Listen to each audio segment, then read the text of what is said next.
ఉన్న పాత చీపురు పారేయాలంటే అమావాస్య రోజు బయట పారేయాలి. చీపురు కొన్ని రోజుల్లో ఎట్టి పరిస్థితుల్లో కొనకూడదు. కొంటే లక్ష్మీ కటాక్షం తగ్గిపోతుంది. చాలామందికి తెలియక చీపురు ఎప్పుడు పడితే అప్పుడు కొంటూ ఉంటారు. కొన్ని రోజుల్లో చీపురు అస్సలు కొనకూడదు. మంగళవారం, శుక్రవారం చీపురు ఎట్టి పరిస్థితుల్లో కొనకూడదు.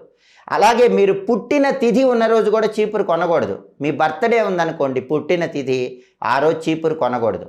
అలాగే ఇంట్లో పితృకార్యం జరుగుతుంది అనుకోండి, ఆ రోజు కూడా చీపురు కొనకూడదు.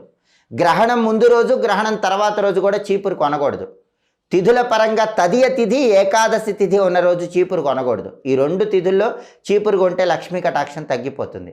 అలాగే కొన్ని నక్షత్రాలు ఉన్నప్పుడు కూడా చీపురు కొనకూడదు.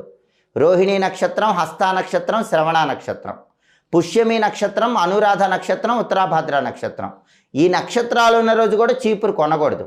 చీపురు ఎప్పుడు కొనకూడదో తెలుసుకొని, ఎప్పుడు కొనాలో తెలుసుకొని అప్పుడే కొనాలి.